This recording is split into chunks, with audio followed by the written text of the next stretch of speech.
ರಾಜ್ಯದಲ್ಲಿ ಅಧಿಕಾರ ಹಂಚಿಕೆ ಸೂತ್ರದ ವಿಚಾರವಾಗಿ ದಿನಕ್ಕೊಂದು ಹೊಸ ಅಪ್ಡೇಟ್ಗಳು ಬರುತ್ತಿರುವ ನಡುವೆಯೇ ಕಾಂಗ್ರೆಸ್ ಪಕ್ಷದಲ್ಲಿ ರಾಜಕೀಯ ಚಟುವಟಿಕೆಗಳು ಬಿರುಸುಗೊಂಡಿವೆ. ಒಂದೆಡೆ ಮುಖ್ಯಮಂತ್ರಿ ಸಿದ್ದರಾಮಯ್ಯ ಕಾಲು ನೋವಿನ ನಡುವೆಯೂ ಬಜೆಟ್ ಮಂಡನೆಗೆ ಸಿದ್ಧತೆಯಲ್ಲಿ ತೊಡಗಿದ್ರೆ, ಉಪಮುಖ್ಯಮಂತ್ರಿ ಡಿಕೆ ಶಿವಕುಮಾರ್ ಕಾಲಿಗೆ ಚಕ್ರ ಕಟ್ಟಿಕೊಂಡವರಂತೆ ಸುತ್ತಾಡುತ್ತಾ ಕಾರ್ಯಕ್ರಮಗಳಲ್ಲಿ ಭಾಗಿಯಾಗ್ತಾ ಹೇಳಿಕೆಗಳನ್ನ ನೀಡ್ತಾ ಫುಲ್ ಆಕ್ಟಿವ್ ಆಗಿದ್ದಾರೆ.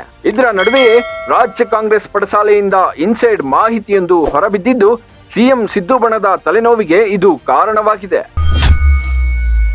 ಸಿದ್ದು ಡಿಕೆಶಿ ಬಿಟ್ಟು ಮತ್ತೊಂದು ಬಣ ಆಕ್ಟಿವ್.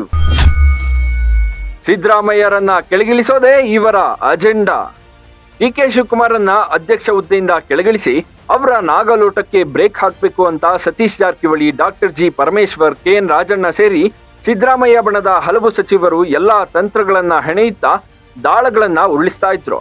ಇದಕ್ಕೆ ಪ್ರತ್ಯಸ್ತ್ರವಾಗಿ ತನ್ನ ಕಾರ್ಯವೇಗವನ್ನ ಡಿಕೆಶಿ ಇನ್ನಷ್ಟು ಚುರುಕುಗೊಳಿಸಿರೋ ನಡುವೆಯೇ ಅವರಿಗೆ ಪಕ್ಷದೊಳಗಿನ ತಟಸ್ಥ ಬಣದಿಂದ ಬೆಂಬಲ ಸಿಗ್ತಿರೋ ಇನ್ಸೈಡ್ ಮಾಹಿತಿಯೊಂದು ಹೊರಬಿದ್ದಿದೆ. ಈ ಹಿಂದೆ ತಮಗೆ ಸಿಎಂ ಹುದ್ದೆ ತಪ್ಪಿಸಲು ಕಾರಣರಾದ ಸಿದ್ದರಾಮಯ್ಯರನ್ನ ಕೆಳಗಿಳಿಸುವ ಆಸಕ್ತಿ ಸ್ವತಃ ಎಐಸಿಸಿ ಅಧ್ಯಕ್ಷ ಮಲ್ಲಿಕಾರ್ಜುನ ಖರ್ಗೆ ಅವರಿಗೂ ಇದೆ ಎನ್ನಲಾಗ್ತಿದೆ. ಇದಲ್ಲದೆ ಮೂಲ ಕಾಂಗ್ರೆಸ್ಸಿಗರಾದ ವೀರಪ್ಪ ಮೊಯ್ಲಿ, ಬಿಕೆ ಹರಿಪ್ರಸಾದ್, ಮಾಜಿ ಸಿಎಂ ಧರ್ಮಸಿಂಗ್ ಪುತ್ರ ಅಜಯ್ ಸಿಂಗ್ ಹೀಗೆ ಹಲವು ನಾಯಕರು ಸಿದ್ದರಾಮಯ್ಯರನ್ನ ಸಿಎಂ ಕುರ್ಚಿಯಿಂದ ಕೆಳಗಿಳಿಸಲೇಬೇಕು ಎಂಬ ಹೆಬ್ಬಯಕೆಯನ್ನ ಹೊಂದಿದ್ದಾರೆ. ಹಾಗಾಗಿ ಇವರು ಸದ್ಯ ಓಡ್ತಿರೋ ಕುದುರೆ ಡಿಕೆ ಶಿವಕುಮಾರ್ಗೆ ಬೆಂಬಲವಾಗಿ ನಿಂತಿದ್ದಾರೆ ಎನ್ನಲಾಗ್ತಿದೆ.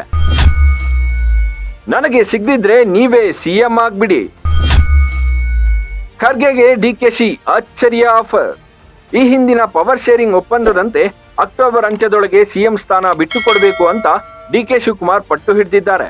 ಈಗಾಗಲೇ ದೆಹಲಿಗೆ ಹೋಗಿ ತಮ್ಮ ಡಿಮ್ಯಾಂಡ್ಗಳನ್ನ ಲಿಸ್ಟ್ ಮಾಡಿಕೊಟ್ಟು ಬಂದಿದ್ದಾರೆ.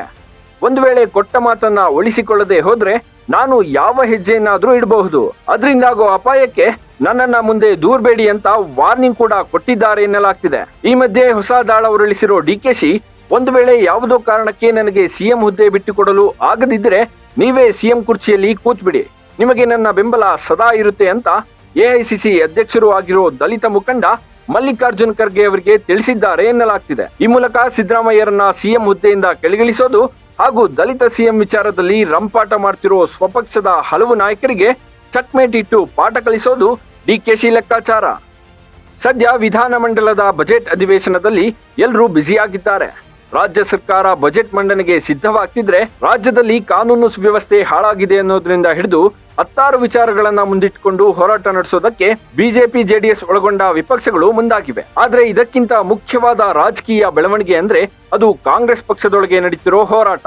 ಈಗಲೇ ಬಣಗಳ ನಡುವೆ ತಂತ್ರ ಪ್ರತಿತಂತ್ರ, ಸ್ಟ್ರೋಕ್ ಮಾಸ್ಟರ್ ಸ್ಟ್ರೋಕ್ಗಳು ಕಾಣೋಕೆ ಸಿಕ್ತಿದ್ದು ಮುಂದಿನ ದಿನಗಳಲ್ಲಿ ಇದು ಇನ್ನಷ್ಟು ಬಿಗಡಾಯಿಸೋದ್ರಲ್ಲಿ ಯಾವುದೇ ಅನುಮಾನವಿಲ್ಲ. Bureau report, boss TV Kannada. Latest ಹಾಗೂ ಇಂಟ್ರೆಸ್ಟಿಂಗ್ ಸುದ್ದಿಗಳಿಗಾಗಿ ಬಾಸ್ ಟಿವಿ ಕನ್ನಡ ಚಾನೆಲ್ನ ಸಬ್ಸ್ಕ್ರೈಬ್ ಮಾಡಿ, ಹಾಗೆಯೇ ಬೆಲ್ ಐಕಾನ್ ಪ್ರೆಸ್ ಮಾಡಿ. ಇದರ ಜೊತೆಗೆ ಫೇಸ್ಬುಕ್, ಇನ್ಸ್ಟಾಗ್ರಾಮ್, ಎಕ್ಸ್ ನಲ್ಲೂ ಮಿಸ್ ಮಾಡದೆ ಫಾಲೋ ಮಾಡಿ.